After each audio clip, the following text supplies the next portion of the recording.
Coming at you full fledged. It's your boy Rage Man Rich with another video for y'all, man. Welcome, YouTube.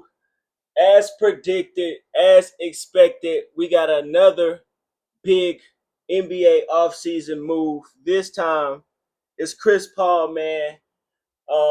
He is deciding to call it a career in the city that he was responsible building, my Los Angeles Clippers, man.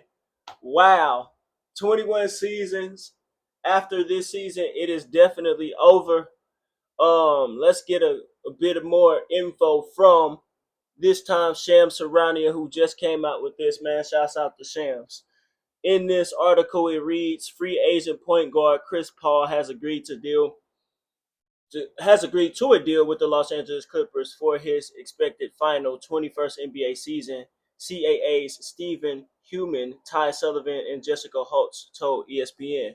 Paul, 40, had multiple suitors such as the Milwaukee Bucks, Charlotte Hornets, and Dallas Mavericks, but the 12-time All-Star chose the contending Clippers and their shared history in Los Angeles. Paul told the Pat McAfee Show in June that he was determined to play his 21st season near his family, who live in Los Angeles.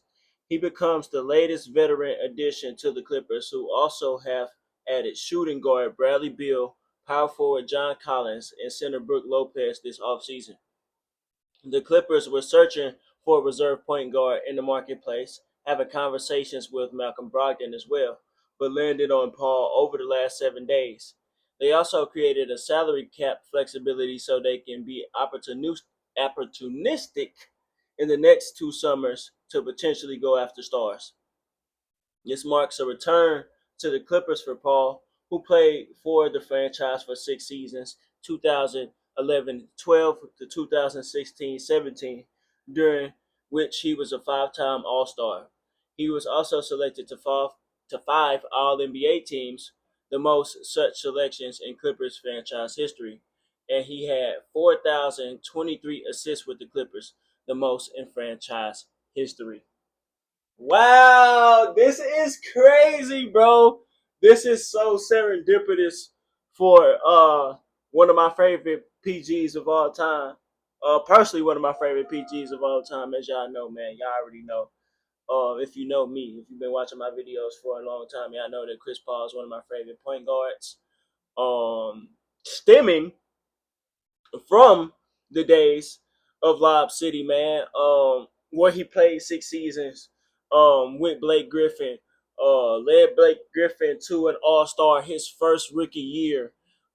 In the thumbnail, you see he beat the defending NBA champion San Antonio Spurs in 2015. Now he didn't go anywhere with that, unfortunately, but that was a big moment for us, and he took us out of the doldrums that were the Donald Sterling days of LA. And now he comes back. He comes back to, somewhat reap the seeds he sown in LA. We know that if everything turned right with that trade from the Pelicans, the New Orleans Pelicans, or the New Orleans Hornets, he would have been in LA, but luckily, it happened the way it did, and now he's back. Now, of course, he played as far as his fit now with this iteration of the Los Angeles Clippers. I think it is perfect, man. Um, I know I saw this on social media throughout this past season. Um, it was kind of it was several different memes, but it was all saying the same thing that damn, why couldn't Chris Paul be on the contender this team this year when he playing a big amount of games? And that was true because last season with the San Antonio Spurs, he played 82 games, averaged 8.8 points, 3.6 assists, 7.4 3.6 rebounds, 7.4 assists off pretty not so good 43% from the field, but 38% from 43% from the field, but a 38% percentage from the arc and 93% from the free throw line. So he was still serviceable. I believe he started, and if he didn't start, no, I believe he did not start because they had De'Aaron Fox. So he probably came off the bench for most of that, and that's even better because now we have an example of what he can bring to us. Now, to speak about that tenure in San Antonio, let's not forget Chris Paul. It may be his 21st first season, but he's still an above average passer. 7.4 assists last year, and he was a part of Stephon Castle claiming the Rookie of the Year award. So, of course, they got Wemby. He had to end his season due to that blood clot. Hopefully, he's ready and geared for next season. But they were okay. I don't think they made the play in, but they made improvements from the previous season, so where Wemby wasn't there and when Wemby was drafted. So to speak to how that translates to us, Chris Paul is going to. We gotta. Ah, man, I see it already. I see it all. I gotta laugh at y'all. I gotta laugh at everybody else in the NBA, including even my Phoenix Suns. I gotta laugh at them because we playing a long game. Outside of the Oklahoma City Thunder, who just signed a big three, got them solid, and they really got the antidote of the second apron. We making the best offseason moves of any NBA franchise, no question. The questions have been, the concerns have been over this whole time of the Clippers not making the finals was we needed a backup big. Kawhi Leonard can't play and should not play heavy minutes at the forward position. We need real deal floor generals, but not too much in the case of Rondo, where like damn, like you putting the pressure on the stars to score every time because you can't score. So we have what we always had, always dating back to when we lost Chris Paul going to the Rockets. We always had a bench with Montrezl Harrell, with Lou Williams, with Jamal Crawford, with who else? Who else? SGA, was he a bench player at that time? Yeah, he was I guess he was a bench. Yeah, he was a bench player at that time. But yeah, that worked so perfectly. My point was, we got James Harden starting. I already said in my last video when we got Bradley Beal that Bradley Beal should come off the bench. So in theory, we would have James Harden start because I already see it, but I'm gonna get into that in a minute. In theory, we as a start at 5, we would have James Harden, Chris Dunn, Kawhi Leonard back at the 3, John Collins, then Ivica Zubac, who just had a career year, arguably could have been Defensive Player of the Year last year and Most Improved Player.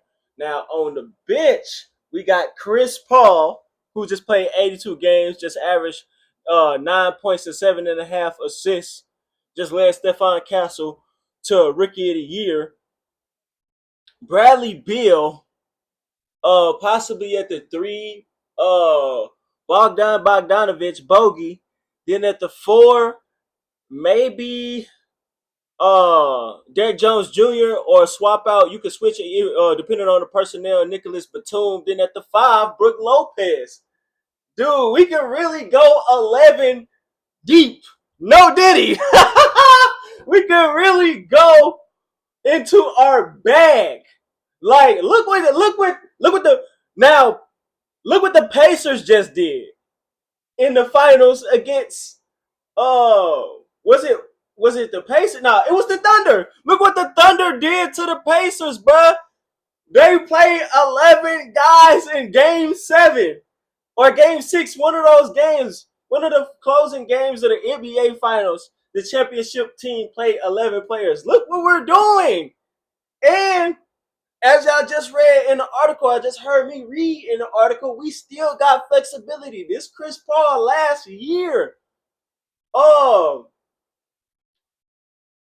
Clippers GM has credited James Harden for the pay cut he took to sign Collins, Beal, and Brook Lopez.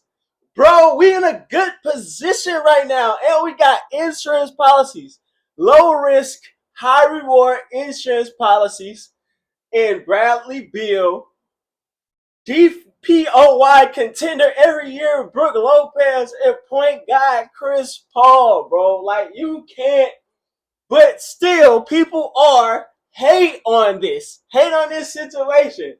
People still hate on this situation for the same reason, but for different at different avenues. The reason is their teams suck. simply their teams suck. I mean, the Lakers, their biggest pickup was DeAndre Ayton, and I have fell off the DeAndre Ayton bandwagon, man. I was big on DeAndre Ayton when he was on my Phoenix Suns.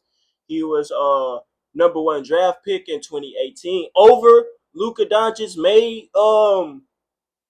Made the NBA Finals in 2021. I had him as a top five. I had him as a top five center back then. It was a time. It was a time I had DeAndre Ayton as a top five center, but now I don't think he. Well, he may be top 10, maybe I don't know. But then, they just got Marcus Smart. But then, ain't that what they in theory drafted Bronny for? So yeah, with the Lakers, I'm not worried about them. The Nuggets. The Nuggets, Jonas Valanciunas, is he playing in the NBA? Somebody please tell me is Jonas Valanciunas playing in the NBA? Yeah, Jokic is good, but Jokic, they got Cam Johnson. They got Cam Johnson, which is a great replacement for MPJ. And they got Bruce Brown back. But I gotta see it. I gotta see it to believe it. We just saw the Clippers take the Nuggets to 7, so we can take them. The Kings, we not worried about the Kings. The Warriors, I'm so disappointed in the Warriors. The Warriors have made absolutely no moves in this NBA offseason. Steve Kerr should do something, should be moved or something. I don't know what this new regime in the Warriors got planned for Steph Curry the rest of his career. So you can scratch them off the list. The Rockets, as far as I'm concerned, they gotta start all over. What they just did last season mean nothing because they got KD, and KD. This is a brand new team. KD has to prove that he can make it out the first round. KD has not made it out the first round. Well, I think he did make it out the first round one time on the Suns. Yeah, he did. He did when they faced us. But I'm still not sold on. I'm not sold on. This again. This is a brand new team practically. With Kevin Durant. So who else? The Timberwolves. We can beat the Timberwolves in 7 games, bro. We can thrash the Timberwolves. I'm sorry. Uh, and then as far as the East, the Bucks. The Bucks suck. The Bucks suck, man. I'm sorry. The Bucks suck. The Bulls suck. The Celtics suck. Uh, the Pacers done, unfortunately. Uh, it's only just really the Cavs. Really, the Cavs, the Magic, maybe a blue chance in hell for the Atlanta Hawks. Like the East, man, we not worried about the East. The Clippers cooking. Like y'all can project all the bad energy y'all got coming from y'all organization supporting us. Y'all won't. But the Clippers have been making strategic moves ever since the the exodus, even before the exodus of Donald Sterling, but more so the acquisition of Chris Paul back in 2011, man. And again, he's about to reap the benefits of that somewhat in his final season, and we about the fans, we the Clipper fans, are about to reap that, having him back and having him on what I think is no question the best Clipper roster on paper in history. So we got the best, probably Bob, excuse me, probably Bob McAdoo. You could say the best player, the best player to put on a Clippers jersey is by far Kawhi Leonard, and he's had some pretty good seasons in the Clippers jersey. But the best player, the best career, the best Clippers career is Chris Paul for sure, man. And that's crazy. We got these two on the same team, bro. I might have to. Damn, I might have to get 2K, bro. Damn you, 2K. But let me know what y'all think about this, man. Is it bad? Is it good? How far do y'all think they can make it in the playoffs, man? Serendipitous it is. Let me know what y'all think. Comment at the beginning, middle, and end of the video. Like it. Share for us to see. Subscribe if you're new. Hit that notification bell so you can be notified every time I drop. And I am out.